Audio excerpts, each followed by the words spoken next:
Alors bonsoir et bienvenue. En ce jeudi 18 juin, à près de 40 degrés de température appelant les watts, vous avez bravé cette température excessive pour nous rejoindre dans cette salle climatisée, ce qui est très agréable. Merci donc à vous d'être là et d'être présents. Cette Assemblée générale est la 112e de la Croix-Rouge genevoise. Elle a été officiellement appelée et publiée dans la feuille d'avis dans les délais. Nous avons 46 personnes inscrites. Je ne sais pas si 46 seront présentes. Selon nos statuts, nous n'avons pas besoin d'avoir un quorum minimum pour pouvoir tenir notre assemblée. Donc, je la déclare ouverte avec mes remerciements une fois de plus à tous les présents. Je vais être très court, j'ai 3 mots à dire, mais qui sont, je pense, importants dans le contexte de l'année 2025 des activités de la Croix-Rouge genevoise. Alors, outre les activités quotidiennes d'accompagnement de la direction dans la gestion des affaires courantes de la Croix-Rouge, on s'est attelé à la tâche de mettre en application la perspective 2030 que l'on s'était donnée lorsqu'on vous a présenté notre programme de la vision 2030 pour la Croix-Rouge genevoise. Dans ce système, il y avait notamment la révision des différents services de manière à rationaliser, rendre plus efficients les différents services, projets et activités. Vous savez que la mission de la Croix-Rouge genevoise est d'offrir une aide ponctuelle aux personnes en difficulté dans le canton lorsque l'offre officielle fait défaut. Et l'idée est véritablement d'être là où les autres ne sont pas, d'être non pas unique ni exclusif, mais d'accompagner au mieux là où véritablement il y a un besoin. Or, les besoins sont multiples, ils sont nombreux, et à l'ère de l'intelligence artificielle, de la concurrence, avec notamment des programmes de structures à visée lucrative, ce que nous ne sommes pas, on a vu que dans certains de nos services, et notamment l'interprétariat communautaire, nous n'étions plus à l'équilibre. La situation devenait très difficile et complexe pour nous. Il est vrai que l'intelligence artificielle a pris un certain relais, beaucoup moins humain certainement, beaucoup moins disponible pour les gens, mais tout aussi efficace pour la pure communication de compréhension d'une personne qui est dans une situation de non-compréhension de notre langue. Par ailleurs, 2 structures concurrentes à la nôtre se sont développées et sont venues couvrir le marché avec des interprètes beaucoup moins qualifiés, probablement, non pas certifiés comme les nôtres, donc une offre qu'on ne peut pas parfaitement contrôler, mais qui permettent d'offrir de leur part des tarifs très concurrentiels pour des institutions, notamment des institutions d'État. Donc après avoir brassé et rebrassé, le comité a dû en venir à la conclusion que nous n'étions plus efficaces dans cette structure. Efficaces, oui, mais certainement pas de manière à optimiser nos ressources et qu'elles pouvaient probablement être affectées à d'autres services ou au développement d'autres projets. Et on a dû prendre avec beaucoup de difficulté la lourde décision de fermer ce service. Alors, j'aimerais remercier beaucoup les protagonistes. D'abord, toutes les personnes qui ont participé pendant ces plus de 30 ans de service d'interprétariat, puisqu'on a fêté les 30 ans il y a 2 ans maintenant, toutes celles et ceux qui ont participé au développement de cette structure et qui ont effectivement participé en donnant leur langue à l'autre pour permettre cette compréhension mutuelle. Remercier aussi tous ceux et celles qui ont participé à ce que la transition, la fermeture se fasse de la matière la plus souple, la plus humaine, la plus bienveillante possible. Et au final, je crois que le processus a été accepté par tout le monde, difficilement bien sûr pour certains, mais ils ont compris et notamment les syndicats n'ont pas eu d'objection au programme qu'on leur a proposé puisqu'il y a eu une planification et un plan social qui a été longuement étudié. Donc merci encore à tout cela. Un deuxième service qui n'est pas encore un service mais qui était un projet qui a été développé il y a maintenant, bonsoir Mathéo, il y a maintenant, l'idée du projet a émané il y a probablement 4 ou 5 ans, mais le projet s'est développé véritablement il y a 3 ans. C'est un très beau projet sur le papier, qui est le projet d'un restaurant d'insertion. Et c'est le restaurant de cet espace Tourbillon, puisque vous savez que Tourbillon est un lieu associatif finalement, puis qui regroupe 10 grandes associations du canton dans le domaine du social. Et l'idée de ce restaurant était de faire un restaurant bistronomique, donc pas véritablement gastro, mais certainement d'une catégorie supérieure, pour permettre d'offrir à toutes les grandes entreprises du lieu un service où ils pourraient venir recevoir, mais surtout pour nous, Croix-Rouge, de permettre un programme d'insertion pour des jeunes, de formation, dans le cadre de la restauration, un tremplin peut-être vers l'espoir de trouver une place plus tard ou une formation dans le domaine de l'hospitalité. Et là aussi, on s'est rendu compte que malgré les aides qui nous ont été données, le service n'arrivait pas à... On a formé plus d'une centaine, on a permis à une centaine de jeunes de rejoindre ce programme, mais financièrement, c'était quand même une situation qui nous mettait en grande difficulté et on ne pouvait raisonnablement pas continuer. Donc là aussi, il a fallu prendre la lourde décision de le fermer, mais on est très heureux de savoir que la Fondation Trajet va reprendre le programme, reprendre les employés et l'équipement. Donc c'est un très beau programme qui s'est développé, qui n'est pas perdu, mais qui est remis dans les mains d'une autre équipe très professionnelle. Et j'ai toute confiance que ça continuera aussi bien, puisqu'il y aura sous le couvercle, à la cuisine, Madame Schenk, Élodie Schenk, qui a été gratifiée et honorée de plusieurs prix, puisque son travail a été reconnu par ses pairs, et elle a reçu des grands honneurs de la part des grandes TOC de notre région. Donc merci à elle, merci à Élodie d'avoir conduit si bien ce restaurant. Merci à Matteo Pedrazzini, qui a été l'ancien président instigateur du projet et qui nous a rejoints. L'idée était belle et elle continue, même si c'est de nouveau, comme je le dis, pas dans les mains de la Croix-Rouge. Alors je ne vais pas m'étendre beaucoup plus. La Croix-Rouge genevoise va bien. On va vous montrer tout à l'heure à quel point elle va bien, puisque nous avons une équipe de gouvernance qui veille au grain et surtout une équipe finance qui a l'œil perçant à s'assurer que chaque franc donné est bien dépensé et qu'il n'y a pas de dépenses inutiles. Voilà, j'ai assez parlé. Je vous remercie une fois encore d'être présents. Je remercie toutes les équipes qui ont participé à ce que 2025 soit une belle et forte année pour la Croix-Rouge genevoise. Et je cède maintenant la parole à M. Thomas Zeltner, président de la Croix-Rouge suisse, qui nous fait l'immense honneur et la grande gentillesse de venir exprès de Berne avec des après-midi torrides comme celui-là. Et je sais qu'il y a 24 associations cantonales, donc je ne sais pas s'ils visitent toutes les AG de tous les cantons, mais en tout cas, merci d'être à la nôtre ce soir. Tout d'abord, c'est toujours un grand plaisir d'être ici, Monsieur le Président, cher Eric, tout le monde, bien sûr, parce que Genève et Croix-Rouge suisse, c'est quand même quelque chose de très, très spécial. Et je dois dire, vous êtes vraiment, et vous pouvez être heureux et fiers que la Croix-Rouge suisse, qui fête ses 160 ans cette année. 161 maintenant. 161, presque, oui, c'est juste. Même deux en général. Non, c'est le... Voilà, pardonnez. Était créé à Berne, d'ailleurs, dans le Bundeshaus. Mais, bien sûr, il y avait M. Dunant, il y avait M. Doups, un conseiller fédéral, etc. Donc, sans vous, ça n'existerait pas.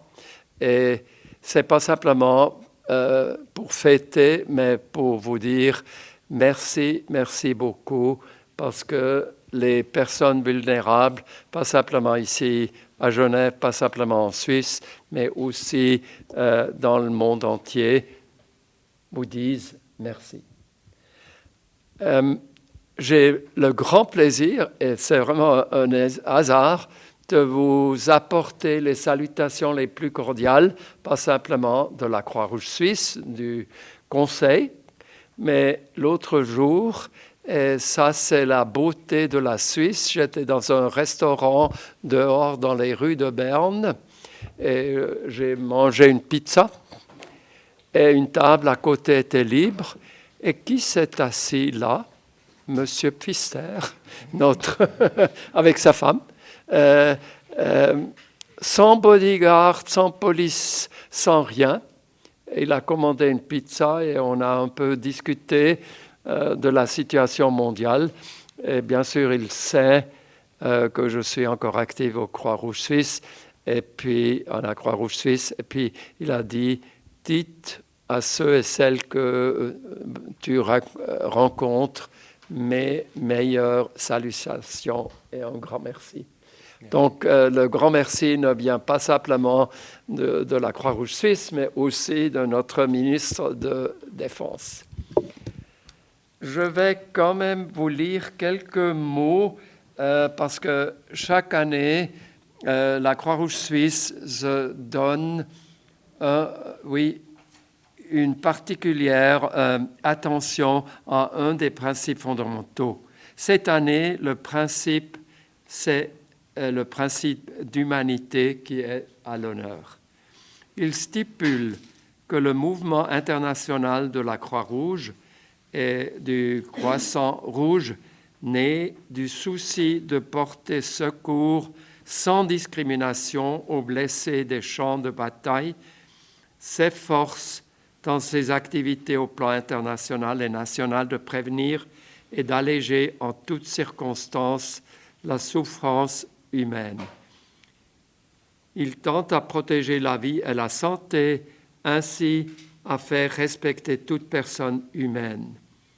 Il favorise la compréhension mutuelle, l'amitié, la coopération et une paix durable entre tous les peuples. Et je trouve que c'est très beau comme c'est dit, et je dois dire, restons acquis à cette notion d'humanité et merci à tous ceux qui donnent du temps à faire ça. Bien sûr, si on pense aux vulnérables, souvent on pense aux personnes fragiles, aux personnes âgées, aux personnes, les enfants, et pas trop souvent aux hommes forts comme ça, mais on fête aussi cette année 50 ans d'ambulatoire pour les immigrants qui ont des difficultés de psychosociales ou psychiatriques. Et il faut vraiment voir ça et apprendre ça. Nous avons en Suisse quelque chose comme 8000 personnes, c'est surtout des hommes, qui ont été torturés dans leur pays et qui sont maintenant en Suisse. Et ce qu'on ressort là de ces hommes qui semblent forts avec tout ce qu'ils ont vécu. Et il y avait un qui disait, écoutez, vous ne le croyez pas, mais j'ai un problème majeur. Moi, je ne peux pas entrer dans une salle où il y a d'autres hommes parce que ça me donne panique. Et heureusement, et je dois dire, on a de la chance d'avoir des psychothérapeutes avec toutes sortes de langues et traductions et on peut leur aider et on trouve des solutions. Et tout ça, c'est la Croix-Rouge suisse, cantonale, fédérale. Nous sommes une famille et nous sommes là vraiment pour dire oui, tu n'es pas seul, oui, on t'aide et si on peut changer ta situation.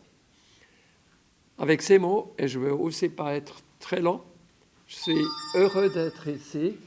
J'ai compris que c'est la dernière, probablement, de tes meetings annuels. Oui. Mais en tout cas, tout le monde, bon après-midi, bonne soirée. C'est un plaisir d'être ici. Merci.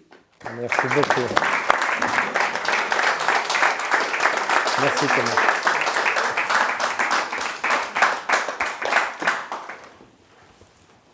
Merci de ces bons mots et de ces rappels importants. On va passer au point 3 de l'ordre du jour par l'approbation du procès-verbal de l'Assemblée générale ordinaire du 26 juin 2025 que vous avez reçu en amont de la convocation. Est-ce qu'il y a des objections, des oppositions, des abstentions? Si ce n'est pas le cas, ce procès-verbal est donc approuvé. Vous avez reçu des cartons rouges et verts. Les rouges, c'est pour les membres autorisés à voter. Les verts, c'est pour les membres du comité autorisés à voter, mais ne votant pas pour la reconduction de leur mandat ou la décharge donnée au comité. Donc voilà. Je pense que c'est un petit rappel inutile, mais il devait être fait. Donc, acte. Je vais laisser la parole maintenant à Madame Stéphanie Lambert, notre brillante directrice, sans qui probablement la Croix-Rouge genevoise ne serait pas ce qu'elle est, pour vous faire un bref rapport d'activité sur ces activités 2025. Message passé, Stéphanie. Je vais essayer d'être brève. Mesdames et messieurs, chers et chers membres, donatrices, donateurs, partenaires, bénévoles et collaboratrices et collaborateurs, avant tout, je souhaitais juste dire que j'ai un grand plaisir d'être là parmi vous, et puis ces messages d'Éric et puis de Thomas ont déjà amené beaucoup de bienveillance dans cette... je sais que le mot est très galvaudé, mais malgré tout, on va dire d'amitié, de volonté de coopération et de compréhension mutuelle. Donc voilà, je me sens portée par cela, j'espère que tout le monde le ressent de la même manière, et avec beaucoup d'émotion, puisque c'est la dernière fois que je lis ce rapport avec Éric à côté de moi. Bref. J'ai choisi, comme chaque année, un fil conducteur pour parcourir le rapport d'activité, et cette fois à travers une question qui traverse toute l'action de la Croix-Rouge genevoise et de tout le mouvement Croix-Rouge, bien sûr. Quand faut-il agir ? L'action humanitaire évoque souvent une action rapide, immédiate, dans l'urgence, pour faire face à une difficulté qui surgit. Et les équipes interviennent parce que l'événement vient de survenir. C'est évidemment une dimension qui existe, qui était beaucoup là au début, mais elle ne suffit bien évidemment pas. Et donc j'ai relevé ici 7 temps de l'action, et je vous propose de parcourir l'année 2025 temps après temps. Et je précise encore qu'une prestation, évidemment, peut agir à travers plusieurs de ces temps. Et j'ai donc choisi pour chacune un angle prépondérant. Et quand je dis chacune, je ne vais évidemment pas aller à travers la trentaine de prestations, puisque je pense que nous avons autre chose à faire jusqu'à minuit. Tout d'abord, le temps du quotidien. On commence par le temps le plus discret et néanmoins très important. Il y a des fragilités qui s'installent dans la durée. Il faut donc être là dans la durée. Prenons la perte d'autonomie et les besoins réguliers que cela entraîne. Eh bien, la Croix-Rouge répond à plusieurs de ces besoins réguliers. Tout d'abord, les visites régulières pour rompre l'isolement, les auxiliaires à domicile pour assurer une présence en dehors des soins, ou les transports pour accéder à un rendez-vous, à un soin ou à une activité. Eh bien, en 2025, ces 3 prestations ont été réunies en un seul service. Donc, les visites à domicile, les auxiliaires de vie et les transports Croix-Rouge, désormais font partie du service Présence Croix-Rouge, présence au pluriel. Et donc, désormais, une personne qui est en perte d'autonomie, âgée ou non, ou une personne proche aidante, dispose d'une seule porte d'entrée, et donc sans avoir à se répéter, elle est accueillie, puis orientée directement vers le soutien nécessaire. Deuxième temps, celui de l'anticipation. Premier temps de la crise, qu'on confond souvent avec la prévention. La prévention, c'est agir sur les causes pour qu'une difficulté n'advienne pas. Anticiper, c'est par contre admettre que la crise peut survenir malgré toute la prévention, et ça signifie se tenir prêt. En 2025, le département du développement stratégique a suivi la consolidation du dispositif de préparation aux crises. Le plan de crise a été affiné et une équipe de gestion de crise a été définie. Les responsables concernés disposent désormais d'outils clairs pour réagir vite et de façon coordonnée, et une feuille de route a été validée par le comité à l'automne dernier. Troisième temps, le temps de l'urgence. Celui, il faut répondre vite, concrètement, sans faire peser sur les personnes la complexité du système. La permanence d'accueil social est souvent la première porte à la Croix-Rouge genevoise à laquelle on frappe quand on fait face à de grandes difficultés. On y reçoit information, orientation et aide de première nécessité. En 2025, elle a mené plus de 4800 entretiens au bénéfice de près de 2800 foyers. Plus d'une personne sur 2 s'y présentait pour la première fois. Et lorsque les places d'hébergement d'urgence manquaient, au total sur l'année, près de 1000 sacs de couchage ont été distribués. L'urgence concerne aussi les familles, lorsque l'équilibre familial ne tient plus. Le service Chaperon Rouge répond à la maladie des enfants, à l'hospitalisation à l'épuisement des parents ou à l'absence de relais des parents. Lorsqu'un parent est à bout, malade ou temporairement incapable d'assurer seul la garde, l'intervention permet d'éviter que la situation familiale ne se détériore davantage. L'aide donne un appui au moment où les parents ne peuvent plus tenir seuls. Quatrième temps, le temps des moments critiques. Certaines actions interviennent à un moment précis. Elles répondent à des périodes où la précarité devient plus aiguë, plus visible, plus difficile à porter. L'opération des paniers de Noël revient chaque année, mais elle ne répond pas à un simple rituel. Elle s'adresse à des familles en grande précarité à un moment critique, un moment où les écarts sociaux sont ressentis avec une force particulière. En 2025, 2500 paniers ont été distribués par plus de 200 bénévoles au bénéfice de plus de 9000 personnes, dont près de 5000 enfants. Au-delà des denrées, ces paniers contiennent des cadeaux neufs pour les enfants et l'opération repose sur de nombreux partenaires, des entreprises, des écoles, des fondations et bien sûr les bénévoles. Pour ce qui est du centre d'accueil de jour, dans ce temps des moments critiques, il a été ouvert en 2022 lors de l'arrivée d'un nombre massif de personnes réfugiées. Le centre d'accueil de jour accueille des personnes dans un moment critique.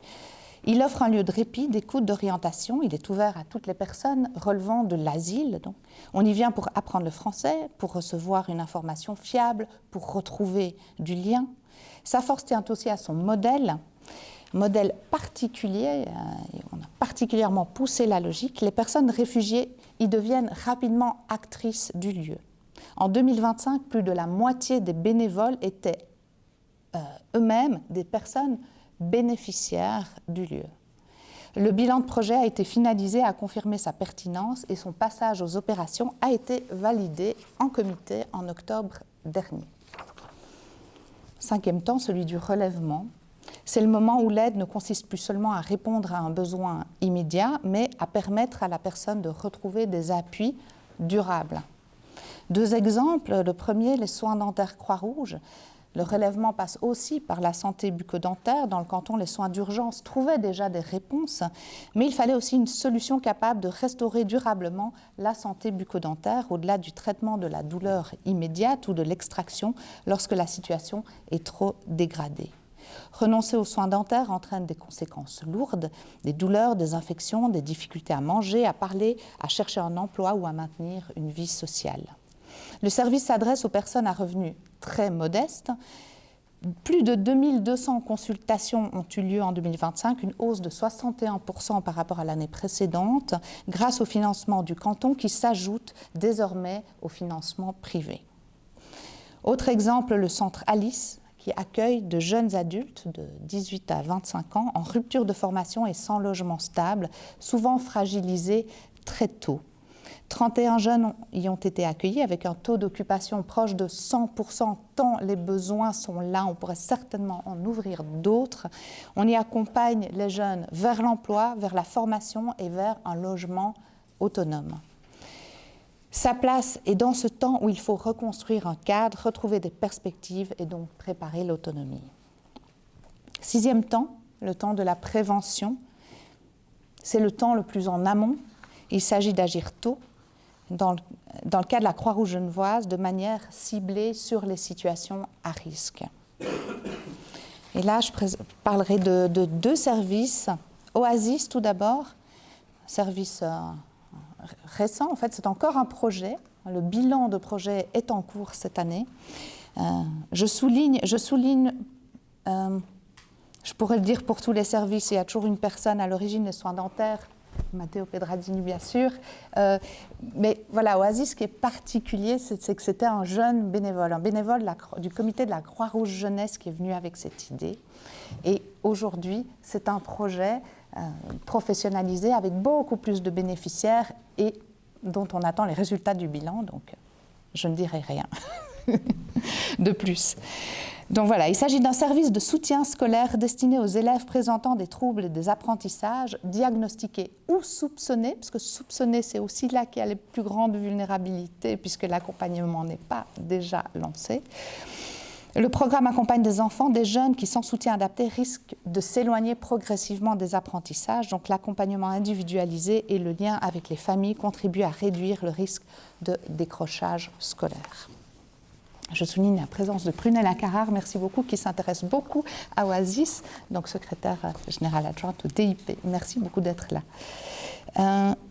Le centre d'intégration culturelle, je pense enfin à ce lieu qui est au centre de la ville, à la rue de Carouge, avec ses cours de français, ses aides aux devoirs, sa bibliothèque multilingue, des livres dans plus de 300 langues et dialectes, unique à Genève. Une grande bibliothèque offre peut-être 50, 60 langues différentes, mais pas 300.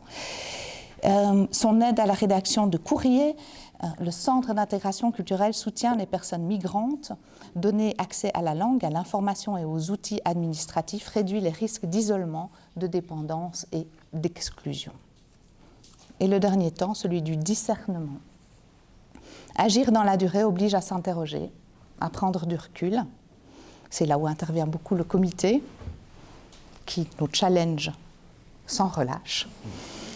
Nos réponses sont-elles adaptées, accessibles, complémentaires de celles des autres acteurs du canton et soutenables pour notre association? L'importance de ce besoin de discernement conduit à analyser, à ajuster, parfois à transmettre, parfois à arrêter des activités. Ces dernières années, on a beaucoup lancé des activités, on en a aussi arrêté pour être toujours le plus au cœur de notre mission.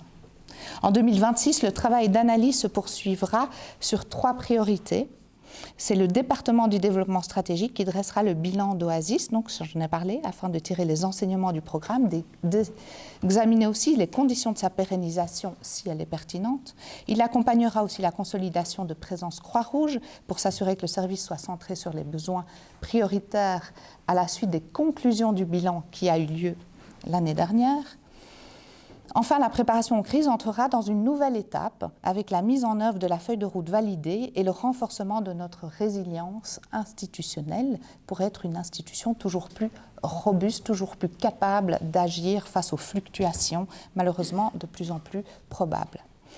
Dans les années qui suivront, cette démarche se poursuivra par une analyse organisée par grandes thématiques. Nous allons approcher les analyses par des thématiques par exemple de la parentalité, de l'asile, de la précarité, de la migration. 3 prestations prennent fin en 2026.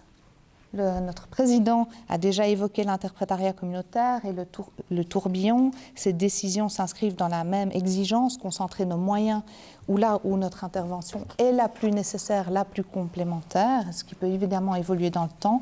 La 3e décision concerne Formi, qui est juste ici à l'étage, qui prendra fin à l'échéance de son mandat à la fin de l'année, au début d'année prochaine.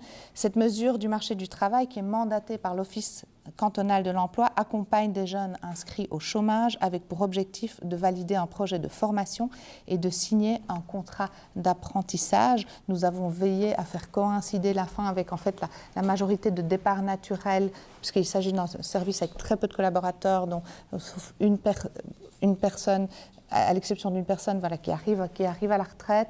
Et puis, je précise que Propulse, qui est la même mesure, mais pour des jeunes plus fragilisés, continue et pourrait se développer à l'avenir. Voilà, c'est l'analyse en fait pour Formi a confirmé une structure bien implantée, des résultats en progression, mais elle a aussi montré des limites de fond, notamment des besoins globalement couverts par d'autres acteurs beaucoup plus grands, comme l'OSEO. Une marge de pilotage qui est réduite dans le cadre du mandat et moins proche du cœur de notre mission. Et avec nos partenaires, nous veillons évidemment à la continuité de l'accompagnement des jeunes. Voilà pour le rapport d'activité. Une rapide mention des arrivées et des changements importants comme chaque année.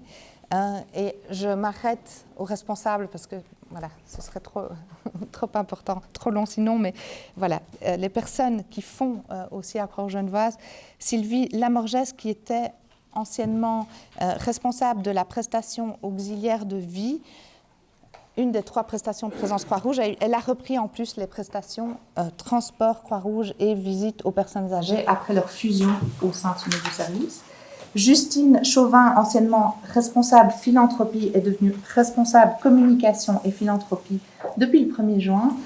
Émilie Bullman, précédemment responsable communication en charge de fonds grand public, devient chargée de communication et philanthropie. Et cette fusion des deux services vise à renforcer la cohérence entre communication, philanthropie et recherche de fonds grand public. Bachak Ozaltine, adjointe de direction des opérations, a rejoint la Croix-Rouge genevoise depuis le 1er janvier 2026. Elle remplace Manoloka Wiesel, qui est désormais à la tête du pôle ambulatoire de l'association Agapé.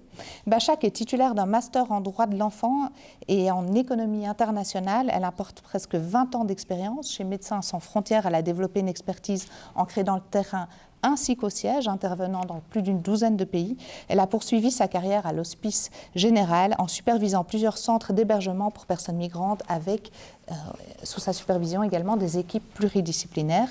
Et finalement, Antoine Terrien, qui est là-bas, nouveau directeur des opérations depuis lundi dernier. Voilà.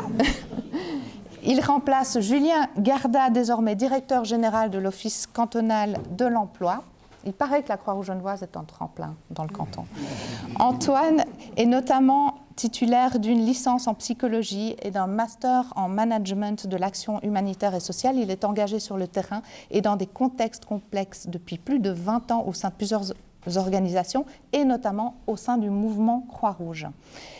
Voilà, je profite de l'occasion pour exprimer toute ma reconnaissance aux membres du personnel, bien sûr aux bénévoles, aux donatrices, donateurs, membres, partenaires, voilà, qui font preuve d'un engagement essentiel pour la continuité de la mission de la Croix-Rouge genevoise. Merci de tout cœur. Merci Stéphanie. Merci à vous.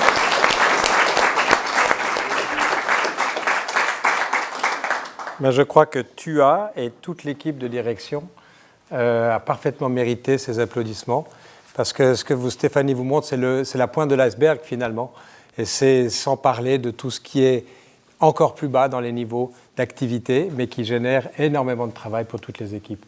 Donc bravo à tout le monde, bravo à l'équipe de direction, et merci infiniment.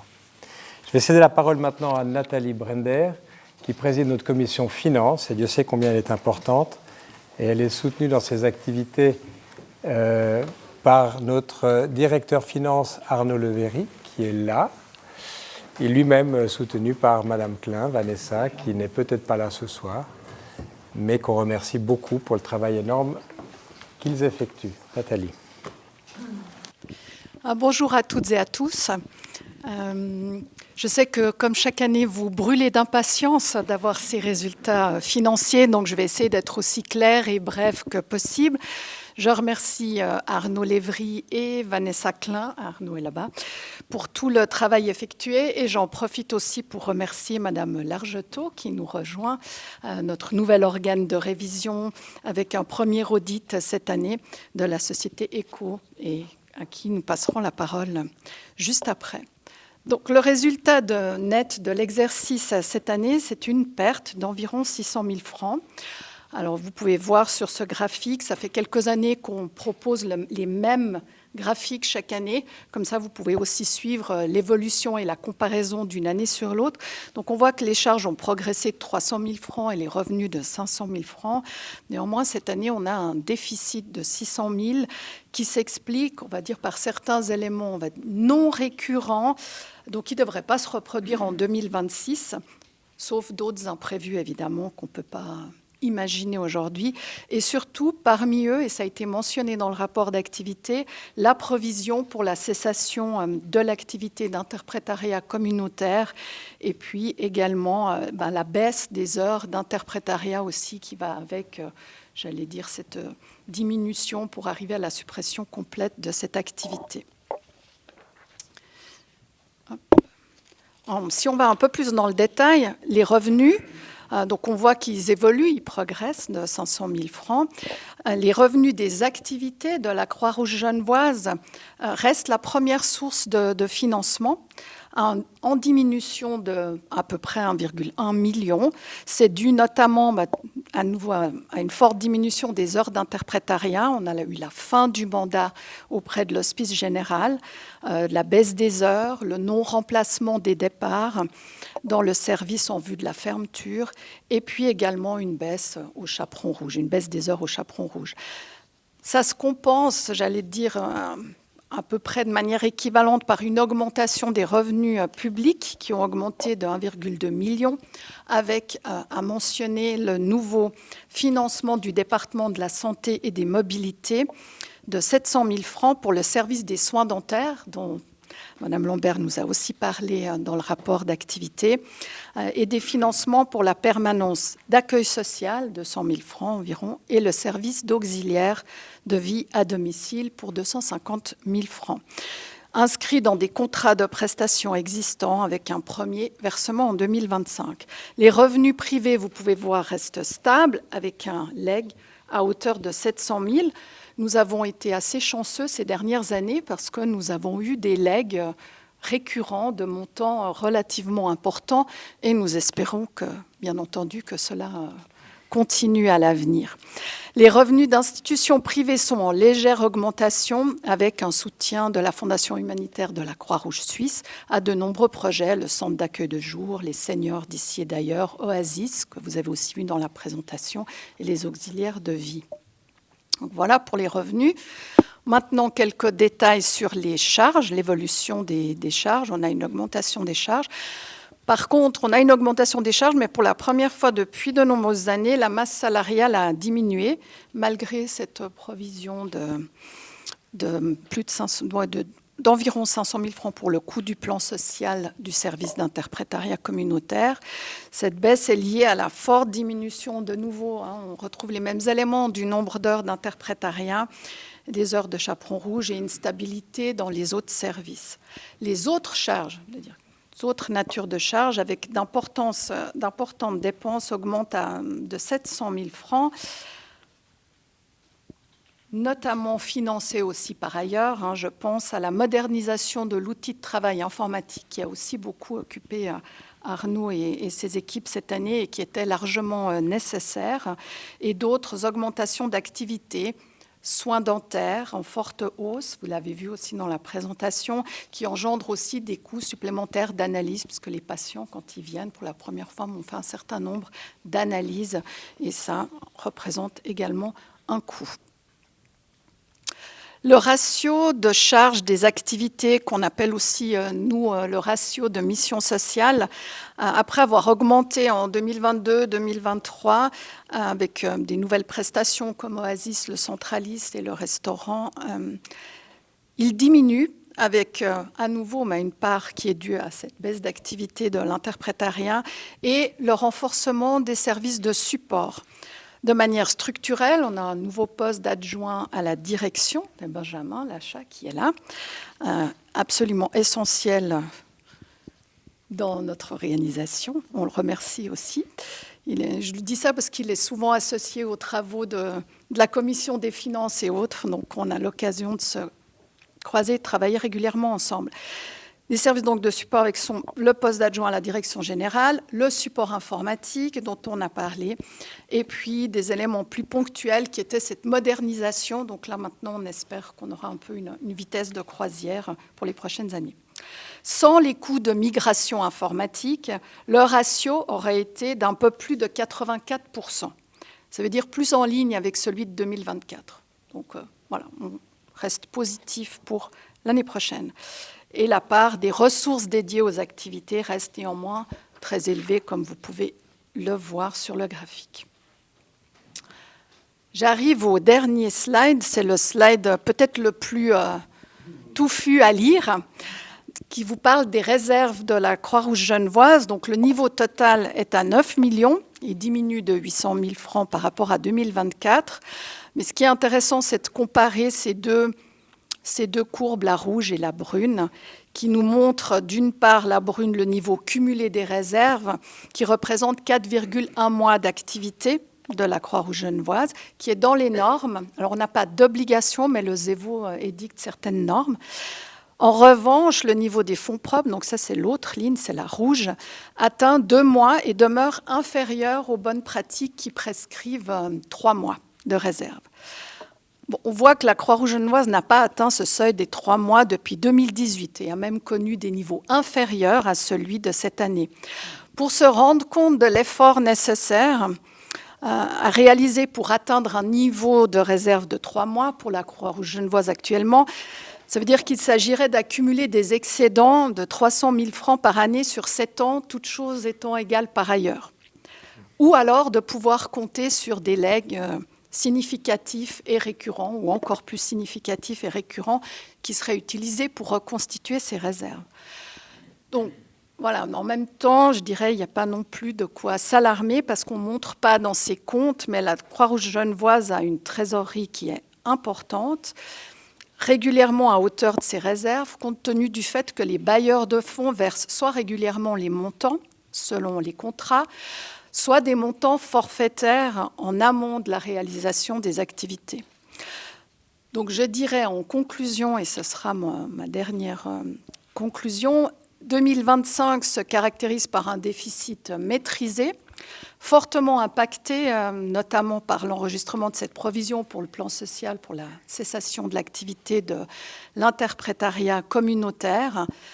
Et je dirais évidemment, on le fait de toutes les manières, mais il s'agira de gérer avec prudence les ressources de l'association dans les prochaines années. Voilà, j'ai terminé ma présentation. Merci beaucoup.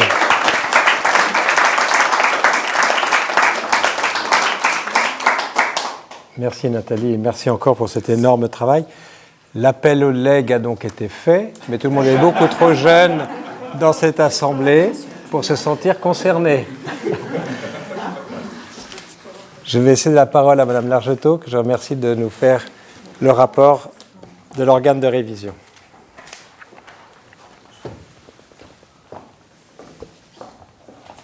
Merci beaucoup. Merci. Donc je suis ravie d'être devant vous aujourd'hui pour non pas me présenter comme je l'avais fait l'année dernière, mais pour présenter donc le résultat de nos travaux en tant qu'organe de révision de l'association de la Croix-Rouge genevoise.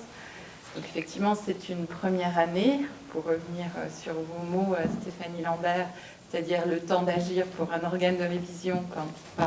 Quand c'est la première année, effectivement, c'est une année, on va dire, d'investissement, puisqu'il nous faut approfondir notre connaissance de l'association, de ses différentes activités, des équipes qui la composent, des comités, de son organisation, de son système de contrôle interne et des problématiques particulières, et notamment, il a été mentionné l'arrêt de l'activité de l'interprétariat. Donc voilà, donc c'était pour nous une première année riche. On a aussi eu notre lot d'imprévus, notamment avec effectivement une absence pour accident de Vanessa Klein, on va dire dans la période un petit peu critique. Mais néanmoins, nous avons effectivement pu effectuer nos travaux, on va dire, de manière tout à fait satisfaisante. Et en particulier, je tiens à souligner l'excellente collaboration donc, avec notamment Arnaud Lévry et puis l'ensemble de mon équipe. Voilà, donc je ne vais pas lire l'intégralité de mon rapport de révision. Je sais que vous le regrettez déjà. Il fait un certain nombre de pages, mais peut-être je peux revenir sur les différents temps. C'est-à-dire que pour arriver effectivement aujourd'hui et pouvoir confirmer que les comptes, d'une part, sont conformes au référentiel comptable choisi, c'est-à-dire les normes Suisse GAAP RPC, notamment la norme 21, et également la loi suisse, et dans un deuxième temps, de confirmer l'existence d'un système de contrôle interne qui est adapté, on va dire, à la Croix-Rouge, tant en considérant la taille de cette organisation que ses activités. Donc je ne ferai pas la lecture de ceci, mais peut-être revenir sur le fait que, effectivement, notre mission, elle a commencé il y a presque un an. Donc à la rentrée, après effectivement la rentrée scolaire, on a repris contact, on va dire avec Arnaud Lévry pour planifier une première intervention en octobre, puis une deuxième intervention en mars. Et puis effectivement, on a pu anticiper aussi un certain nombre de sujets, notamment ce sujet de la provision spécifique. Et effectivement, tout a été, on va dire, ce sujet a été parfaitement, entre guillemets, maîtrisé, parce que toutes les questions avaient été posées, les réponses ont été apportées on va dire, dans les délais convenus. Et donc voilà, donc ce qui fait que je peux arriver aujourd'hui très sereine, puisque nous avons eu le temps d'effectuer correctement nos travaux et donc de délivrer ce rapport. Donc merci encore, c'est un plaisir de collaborer avec vous. Merci. Merci infiniment.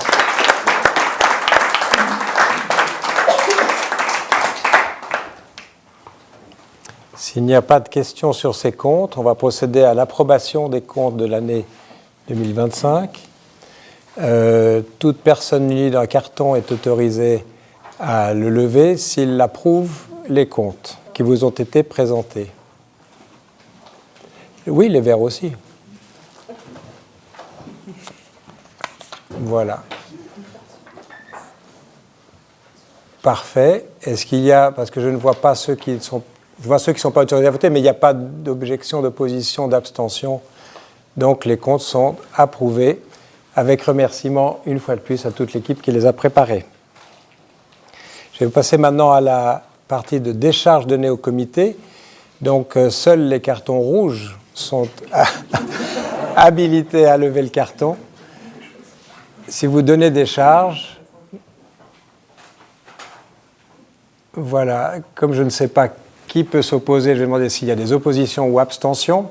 Il n'y en a pas, donc merci de la part du comité de la décharge que vous le donnez et de la confiance que vous lui accordez.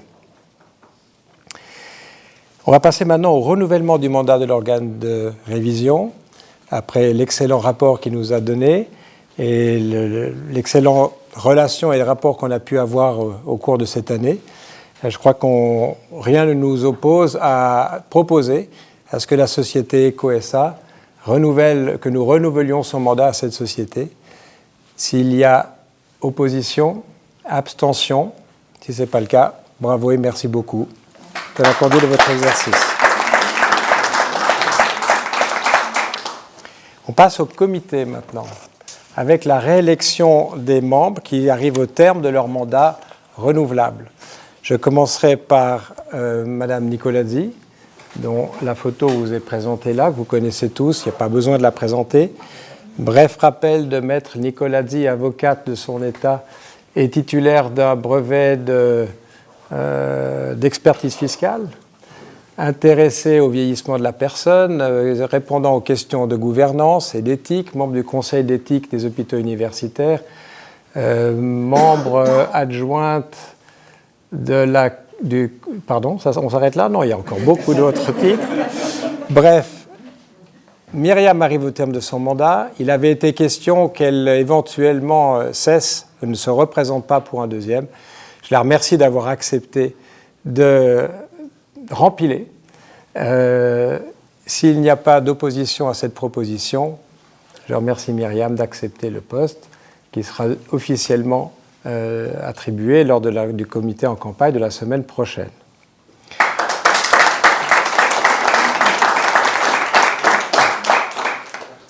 Virginie Moreau, à droite sur la photo.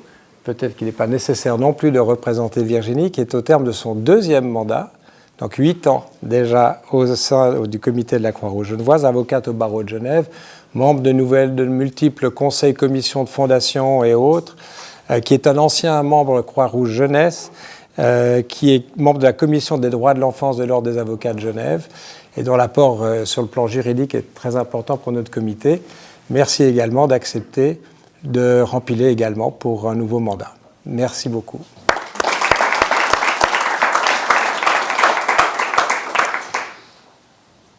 La commission de nomination a beaucoup travaillé cette année sur les profils recherchés par le comité pour venir renforcer son équipe dans ses fonctions. Et nous avons eu, après lecture et étude de nombreux dossiers, on a retenu 3 dossiers extrêmement importants, 4 dossiers extrêmement importants pour nous. Je commencerai par Isabelle Terrier, qui est conseillère municipale, ce n'est pas par ça qu'il faut commencer, qui est avocate, qui a été présidente de la Cour des comptes, qui est conseillère administrative de sa commune de Vendeuvre et amenée à devenir maire, je crois, sur la mandature de l'année prochaine, qui est également extrêmement investie dans de nombreuses structures associatives et qui a accepté de rejoindre notre comité. S'il n'y a pas d'objection d'opposition, je propose qu'on l'acclame pour la remercier en visio, puisque malheureusement, elle n'a pas pu être présente ce soir. Adam Saïd également, qui vous présente ses excuses, parce qu'il est retenu à l'étranger, mais il le regrette de ne pas pouvoir être présent. Adam Saïd est financier, économiste, titulaire d'un MBA de la Harvard School of Business, qui a fondé la société Ace & Company, qui est une société de gestion d'investissement, et qui en est l'actuel président, qui est probablement le plus genevois des Égyptiens, comme il se présente, et qui est très investi pour la cause de notre commune et de notre canton, et qui, je crois, montre un engagement énorme à la perspective de rejoindre le comité. Pour lui aussi, je pense qu'il n'y aura pas d'objection à accepter cette candidature. Donc on le remercie aussi en visio, par acclamation. J'en viens à M. François Orbach, qui est présent. Merci d'être là, François. François est également un économiste en finance, qui a été longtemps responsable des ressources humaines, directeur des RH chez Firmenich, qui a pris un poste important au conseil d'administration de la dite Firmenich, qui a permis aussi la fusion-acquisition par DSM, qui est devenu président du conseil de DSM Firmenich Suisse. Une toute grosse pointure qui rejoint notre comité. Je pense et j'imagine qu'on ne peut pas refuser un tel candidat. Donc merci d'être là et félicitations. J'en viens à Madame Doris Adjoga. J'espère ne pas estropier votre nom.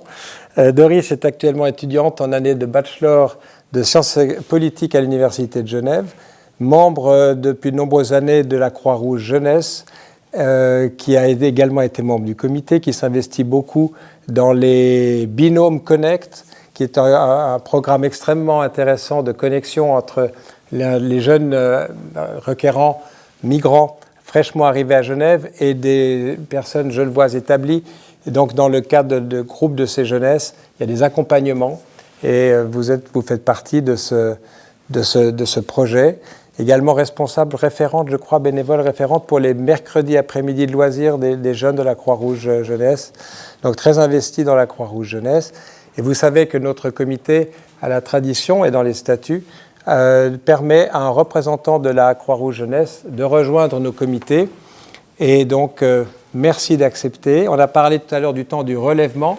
C'est maintenant le temps de la relève aussi, peut-être, en acceptant les jeunes. Donc, bravo et merci, Doris, d'être là, au minimum pour 1 an.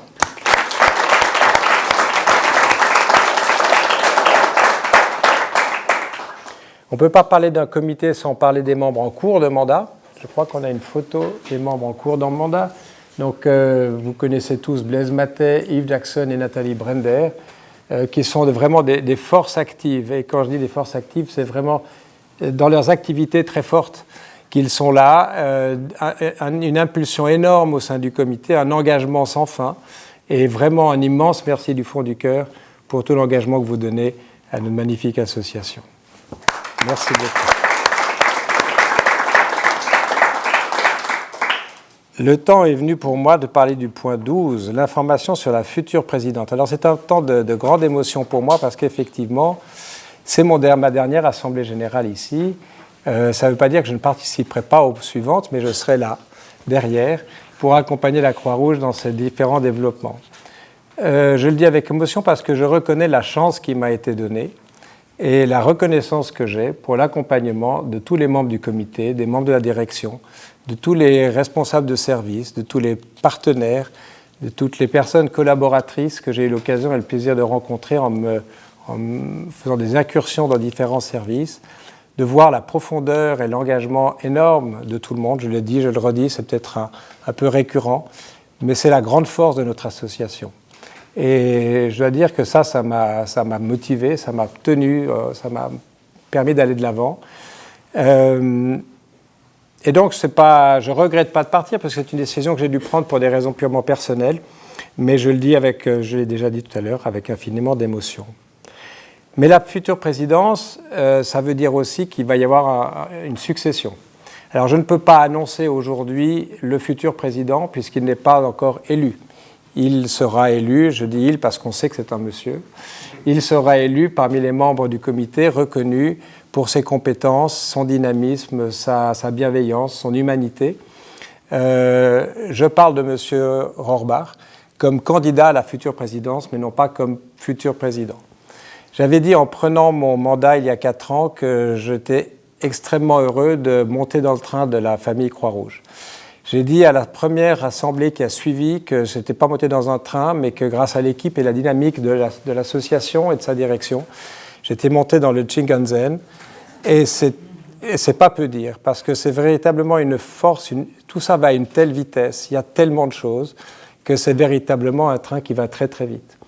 Alors moi, je descends à une station, mais je cède le flambeau et le poste de pilotage à quelqu'un que j'imagine avoir les épaules pour le conduire, et j'ai grande confiance qu'il le fera beaucoup mieux que moi. Donc merci d'avance. Si tu devais encore accepter dans une semaine de maintenir ton choix, et si le comité devait te reconnaître pour cette fonction. Merci d'avance.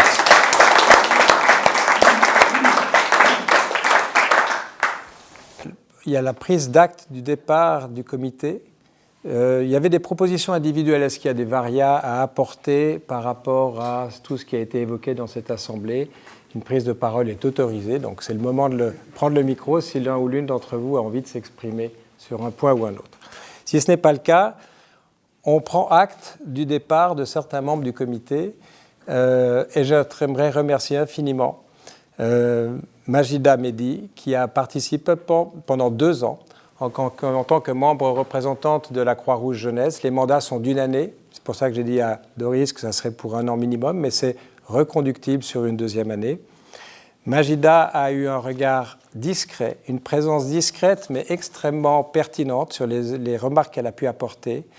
Et cette voix de la jeunesse est vraiment extrêmement importante. Elle est essentielle pour le bon développement, la vision d'avenir. Et je sens que tant Doris que Majida ont cette vision d'avenir, ont des valeurs extrêmement fortes. Et c'est très rassurant quand on parle aujourd'hui d'une jeunesse qui va mal, de voir qu'il y a une jeunesse qui va bien. Donc merci infiniment Majida. Et au nom du comité, je crois qu'on a un petit souvenir pour toi. Voilà, c'est ça, n'est-ce pas? C'est juste Émilie. Voilà, merci infiniment.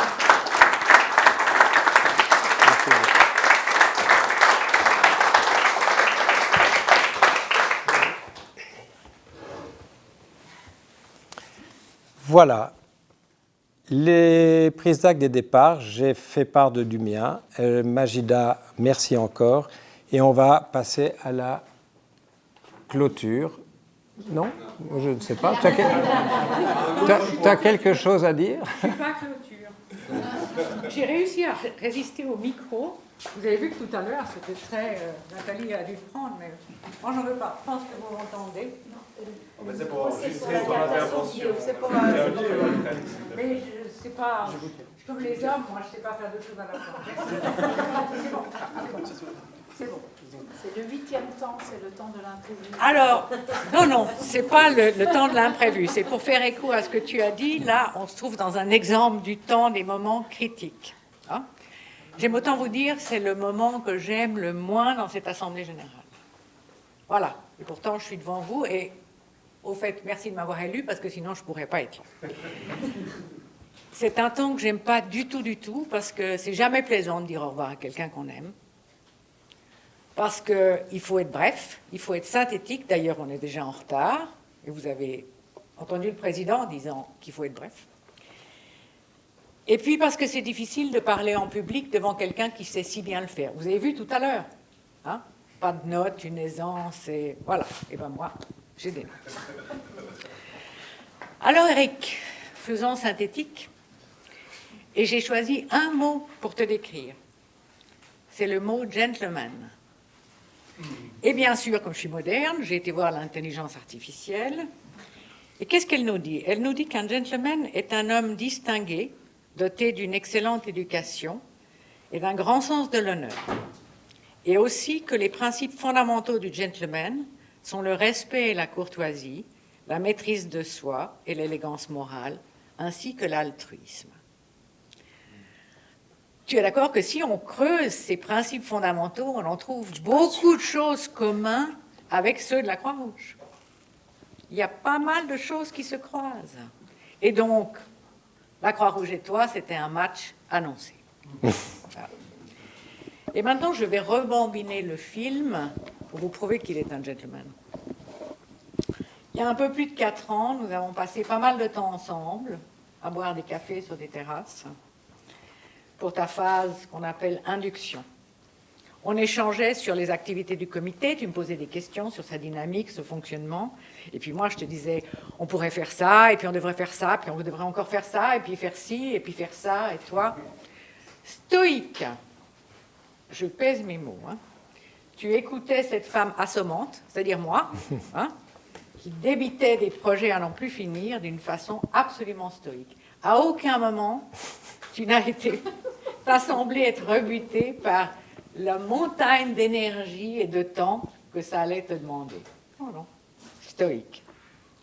Et ce n'était pas une façade, parce que tous ces projets, tous ces chantiers, tu les as pris en main et on les a tous réalisés avec le comité. Chapeau. Tu as été élu président en juillet 2022.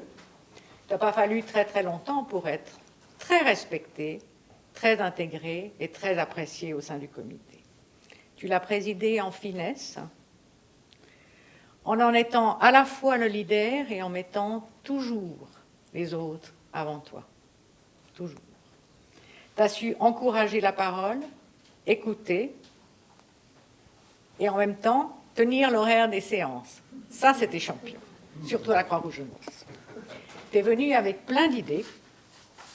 Tu as accueilli avec bienveillance toutes les suggestions qui visaient à développer les activités de la Croix-Rouge ou à les faire monter en force dans le cœur des jeunes voix. Avec toi, on a fait des super progrès, vraiment significatifs. Et je ne peux pas ne rien dire du nombre de manifestations externes ou internes d'ailleurs où tu as représenté le comité. Combien il y en a eu? Plus de 100, j'imagine. Combien t'en as manqué? 2, 3? Moi, je sais une, mais c'est tout. Hein. À chaque fois, tu étais un formidable porte-drapeau. Tu étais fervent, tu étais enthousiaste et tu étais drôle. Que demander d'autre?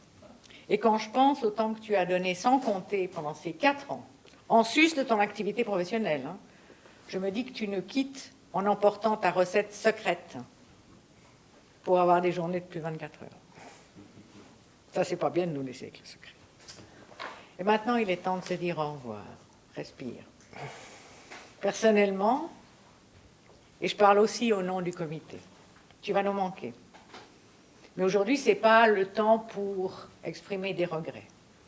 C'est le temps pour dire merci et te dire toute la reconnaissance que nous avons vis-à-vis de tout ce que tu as fait durant ces années. Merci, merci, merci. Et c'est pas fini. Je sais que tu gardes la Croix-Rouge dans ton cœur et je me réjouis que tu répandes toutes tes ondes positives et bienveillantes sur le nouveau chapitre qu'on va écrire. Je sais que tu seras un de ses plus grands ambassadeurs et pour ça aussi, je te remercie. J'espère que l'avenir t'apporte ce que tu souhaites parce que tu le mérites. Tellement, Eric. Non, c'est pas fini. Garde tes émotions. Non, stop. Il y a beaucoup trop d'émotions. Garde tes émotions parce que c'est pas... Il y a beaucoup trop d'exagération dans tout ça. Mais oui. Mais pour la première fois, je te prends dans mes bras. Et à mon tour de te remercier.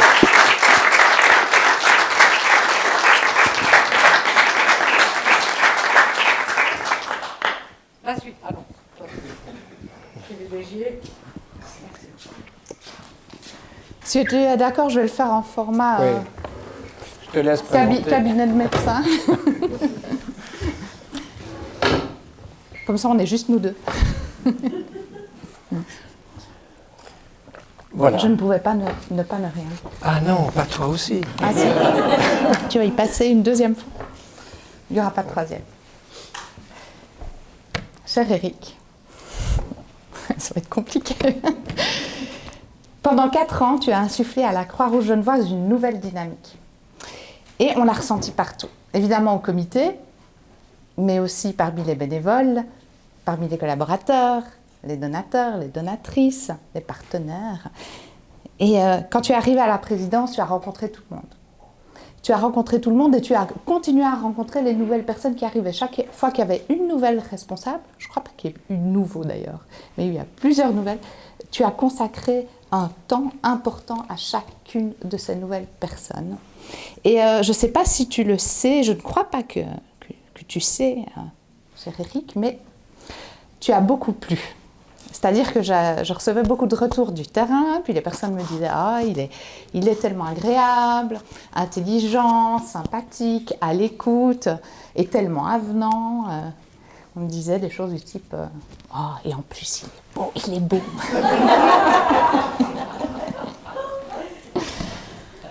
Tu n'as pas perdu de temps. Très vite, tu as pris ton stylo et tu as écrit, ça m'a marqué, à tout ton réseau, à la main. Pour dire combien la Croix-Rouge genevoise est une institution fantastique. Et tu as invité chacun et chacune de tes amis à ouvrir un petit peu leur portefeuille pour soutenir les personnes qui ont un peu moins de chance, ou beaucoup moins de chance. Et je me suis fait la réflexion que peut-être sur ce chemin, as-tu perdu quelques amitiés au passage. Mais peut-être aussi as-tu renforcé certaines amitiés. C'est le tri d'un président de la Croix-Rouge qui prend vraiment les principes Croix-Rouge à cœur. Alors on regrette d'autant plus ton départ qu'il faut environ 4 ans pour apprendre la différence entre CNAC, GDAC, PCR, TCR, le cercle de groupement, Thomas confirme, les 97 délégués des 24 associations cantonales et des organisations de sauvetage avec les Red Dogs, les Samaritains, les sociétés de sauvetage, les troupes sanitaires, enfin bref. Tu nous quittes au sommet de ton art et tu vas nous manquer. J'étais très impressionnée aussi déjà dès la première séance de comité, parce que tu avais annoncé d'emblée le chantier que tu comptais mener. Il y avait une liste et tu as tout fait. Et tant de choses se sont passées en 4 ans. Et tu as aussi renforcé la visibilité de la Croix-Rouge genevoise. Une belle campagne a vu le jour, une très belle campagne a vu le jour. Il y a eu bien sûr les 160 ans avec un grand succès. Et également, plus qu'au rendez-vous, de nombreux dons, de nombreux legs, de milliers de personnes, de dizaines de milliers de personnes du canton de Genève, mais y compris tes amis et peut-être même tes patientes. Tu as, par ta personnalité, créé l'environnement propice à tous les développements qui ont eu lieu, pour aider tant de personnes isolées, marginalisées, en souffrance. Je ne vais pas aller à travers de tout ce qui a été fait, mais ce qui est important de dire, c'est qu'au total, chaque année, plusieurs dizaines de milliers de personnes en difficulté ont été aidées. Et voilà, cet environnement favorable, je pense que tu as beaucoup contribué. Parce que toute cette énergie, tout cet enthousiasme se ressent à travers la Croix-Rouge genevoise, et souvent il suffit d'une personne qui soutienne cela et qui le communique. Et il y a eu tellement de séances de comités, puis tu faisais partie de 4 commissions, donc toutes les séances de commission, nos téléphones, les emails, les messages quasi quotidiens. Ils vont te manquer, tu crois? Et tu as toujours répondu avec la même patience, la même ouverture, tous les messages, tous les besoins d'approbation avec des emails envoyés le vendredi soir, il fallait répondre le week-end, voire parfois même le soir même. Tu as toujours été très très réactif, ça nous a beaucoup soutenus. Je me souviendrai toujours de nos bilatérales du lundi matin. Tu étais profondément à l'écoute et puis en même temps, on discutait, puis tu gérais les dizaines de signatures, tout cela avec beaucoup de naturel et de fluidité, d'aisance, une efficacité redoutable. Et régulièrement, ce qui m'a marqué, c'est que pendant ces bilatérales, tout à coup, tu t'excusais, tu bondissais de ta chaise et puis le président s'éclipsait Le chirurgien reprenait la main, donnait, j'imagine, quelques conseils précieux pour venir en aide à des patientes, et puis revenait en reprenant la phrase en cours, comme si de rien n'était. Et moi, au milieu de ça, j'avais l'impression d'assister à une finale olympique, mais en fait, c'est ton quotidien. Donc, je rejoins Myriam. Je pense que c'est un des secrets, mais malheureusement, c'est pas facile à appliquer. Tes journées, pendant ces 4 ans, ont été consacrées à soulager des souffrances, en tant que chirurgien, à la Croix-Rouge, en soutien à une directrice générale dans les moments délicats. Donc, merci pour tout cela. Ta présence toujours chaleureuse, engagée, souriante. En fait, je suis d'accord, tu réunis toutes les qualités pour un président idéal, même si tu es trop modeste pour l'admettre. Sache, Eric, que je t'apprécie énormément. Et je te suis profondément reconnaissante de tout ce que tu as apporté à la Croix-Rouge genevoise. Ce qui a été très important, aussi, à titre personnel, c'est que dans les moments de défi, tu as toujours trouvé les mots justes. Et les grands problèmes devenaient de petits obstacles. Et donc ainsi, je terminerai en te disant un mot, comme il est de coutume dans ces moments qui se veulent solennels, mais aussi comme on n'est pas nécessairement condamné au goût du commun, du banal, du trop nommé, je te dis, avec cette prudence qui convient, tu as ces instants qui voudraient tout contenir, mais qui au fond ne font que passer. Je te dis, et je te le dis après tout ce qui a été dit, et tout ce qui aurait encore pu être dit après ces élans et ces détours qui nous auront conduits ici, maintenant, à ce moment, à ce point final qu'on ne veut pas terminer, processus de deuil, à ce point final déjà ouvert, et jusqu'à peut-être, jusqu'au premier mot d'un nouveau chapitre, je te dis merci.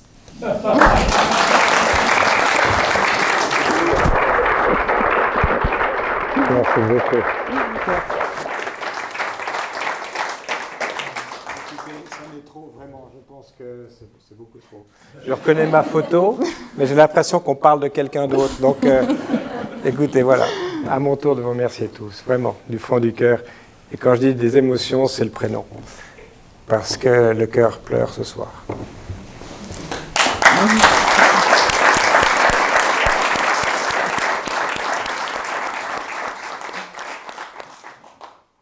C'est trop. On le fait très... Oui, Voilà, tranquillement.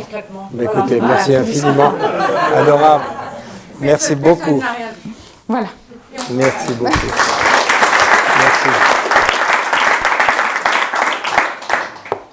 Monsieur Jürg Laubert, venez alléger cette séance en nous parlant sur un thème ô combien léger,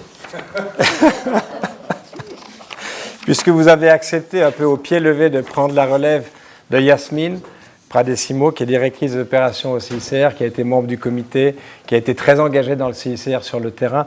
On ne va pas refaire le CV. Monsieur Laubert est l'actuel vice-président du CICR et il nous parle ce soir d'un thème, j'ai la phrase exacte de votre allocution, comment préserver l'humanité face à la banalisation de la guerre. Merci. On vous tend le micro.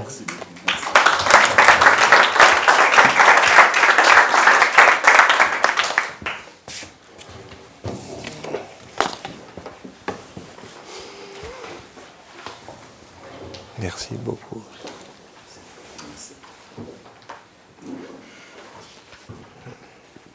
Merci beaucoup pour cet accueil. Merci pour l'invitation. C'est un peu difficile maintenant de reprendre après toutes ces émotions. Je vais faire mon mieux. Alors, Monsieur le Président, plutôt Messieurs le Président, Madame la directrice générale, chers amis, c'est vraiment un plaisir pour moi d'être ici ce soir, d'autant plus que je retrouve des amis, collègues que j'ai eu le plaisir de connaître dans d'autres incarnations du passé. C'est vraiment fantastique d'être là. Aussi, j'insistais d'être là dès le début pour toute la réunion. Je suis vraiment très impressionné parce que c'est la Croix-Rouge genevoise, par vos activités, par le sentiment, cette ambiance que j'ai sentie très fort maintenant ce soir.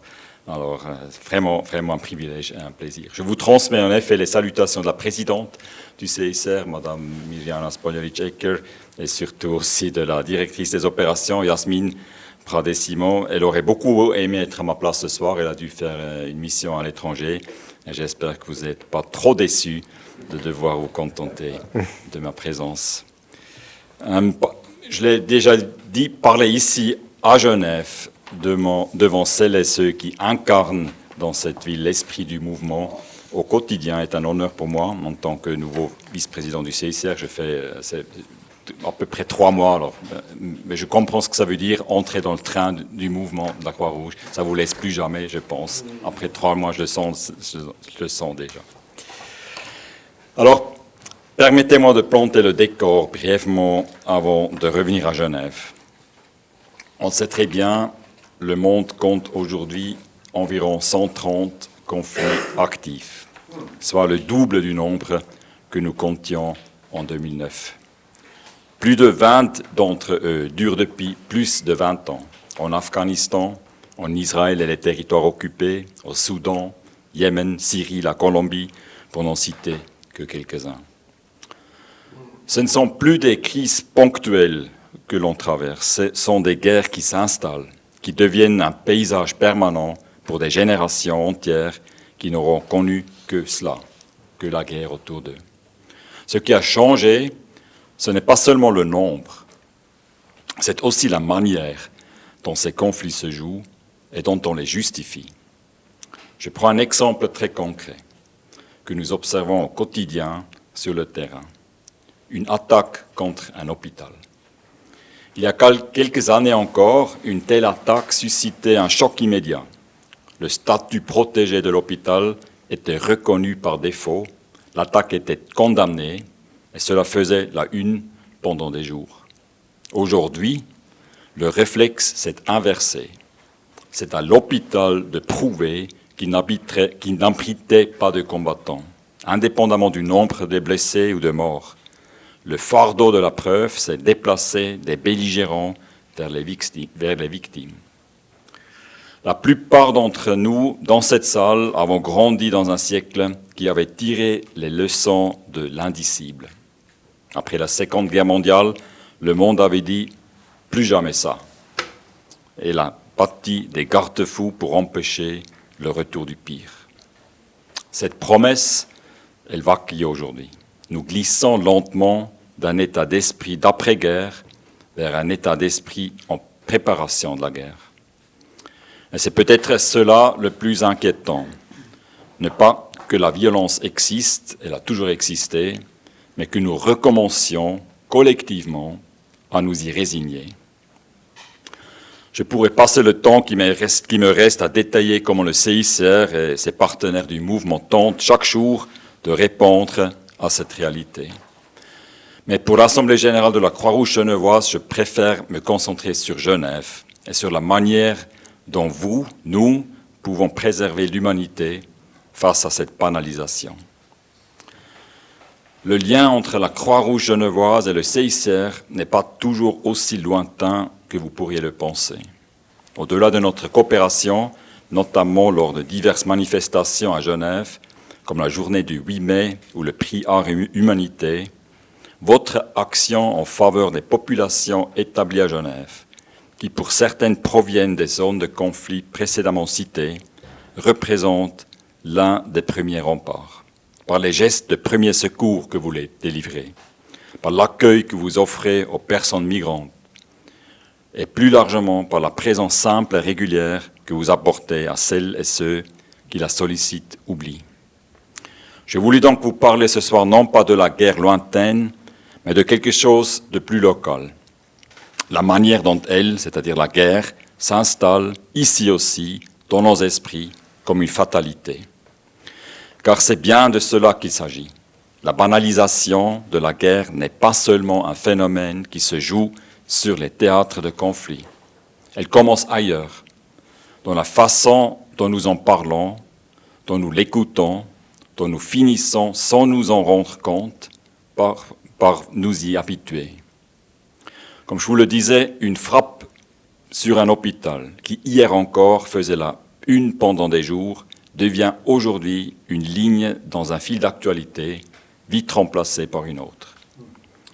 Ce n'est pas que nous soyons devenus insensibles par nature, c'est que la répétition use et que l'usure ressemble à s'y méprendre à l'indifférence.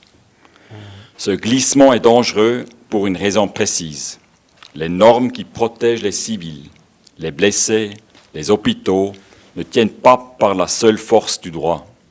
Elles tiennent parce que nous tous, l'opinion publique, les citoyennes et citoyens continuent d'y croire et de les exiger. Le droit international humanitaire n'est pas une mécanique abstraite qui fonctionne toute seule. Il vit de l'indignation qu'il suscite quand on le viole. Le jour où cette indignation s'épuise, le droit perd sa force, bien avant qu'aucun texte n'ait changé une seule virgule. C'est exactement ce que nous observons. Non pas une disparition soudaine des règles, mais leur érosion silencieuse par lassitude collective. Cette lassitude n'est pas réservée aux zones de conflit. Elle se cultive aussi très loin des bombes, chez nous, sur nos écrans, dans nos conversations, y compris ici en Suisse, à Genève, ville qui porte pourtant dans son histoire la démarche d'un homme qui a refusé, lui, de détourner le regard. Je pense évidemment à Henri Dunant. On le cite souvent pour Solferino, pour les corps abandonnés sur le champ de bataille. Mais ce qui me frappe aujourd'hui, c'est moins le champ de bataille, ce qui s'est passé après. Un homme seul, sans mandat, sans institution, qui rentre à Genève et qui parvient à convaincre 4 autres citoyens genevois de l'accompagner. 5 personnes autour d'une table dans cette ville, pas des chefs d'État, pas des armées, des citoyens. C'est cela l'acte fondateur. La conviction que des individus ordinaires, organisés et déterminés peuvent infléchir le cours de l'histoire. Vous êtes les héritiers directs de ce geste-là. Ensemble, nous sommes le mouvement. C'est pourquoi, lorsque j'ai souhaité réfléchir à cette intervention sur l'importance de préserver l'humanité face à la banalisation de la guerre, je tenais à vous rappeler que la prévention ou encore la réponse à la guerre ne se joue pas seulement dans les couloirs diplomatiques ou dans les textes juridiques. Elle se joue aussi et peut-être surtout dans ce que vous faites ici, à votre échelle. Quand vous formez un adolescent au geste qui sauve, vous lui transmettez l'idée qu'une vie humaine vaut qu'on s'arrête pour elle, quelle qu'elle soit.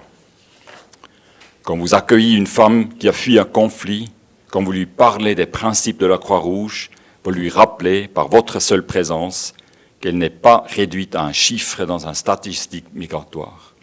Quand vous organisez une collecte de sang, vous rappelez à toute une communauté que la solidarité n'est pas un supplément d'armes, mais une infrastructure essentielle qu'il faut entretenir avant la crise et non découvrir pendant. Ce sont des gestes modestes en apparence, mais c'est précisément leur accumulation, leur répétition, leur normalité tranquille qui constitue le contrepoids le plus solide à la normalisation de la brutalité. On ne combat pas la banalisation de la guerre par des discours seulement. J'en fais un ce soir et j'en mesure les limites lorsque je pense aux témoignages récents que j'ai entendus de ma collègue chef hôpital à Gaza, qui a dû traiter plus de 30 patients par jour au cours de ces 9 derniers déploiements.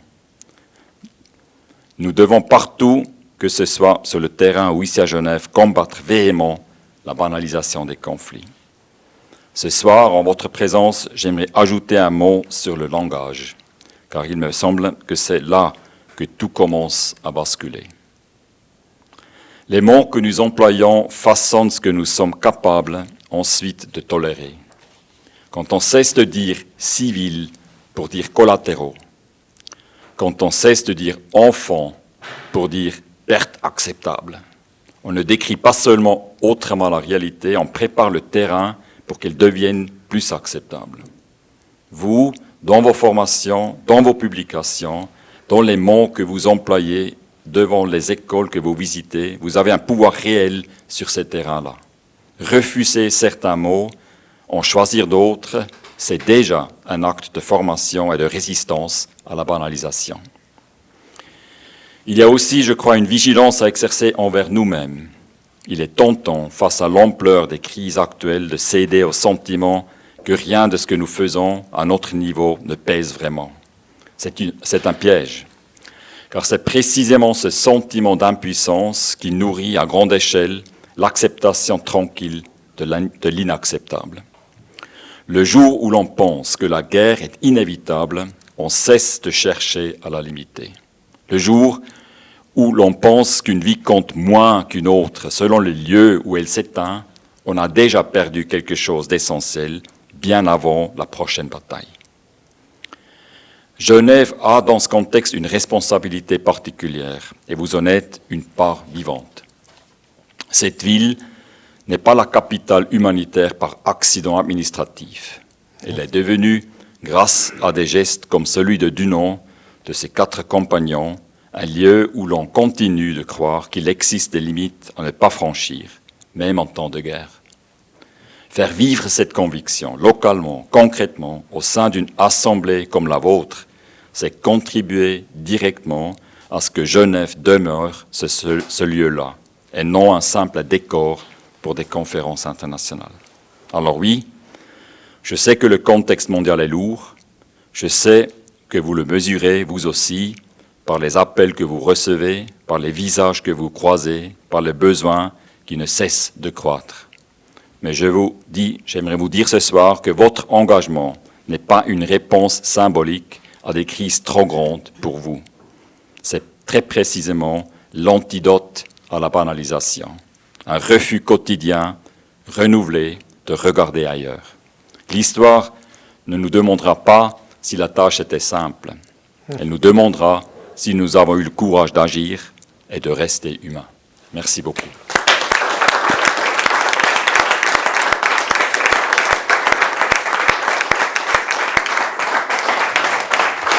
Merci beaucoup.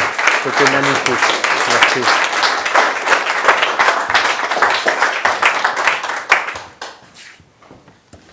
Merci infiniment de ces mots tellement forts, tellement puissants et tellement vrais, qui méritent d'être digérés.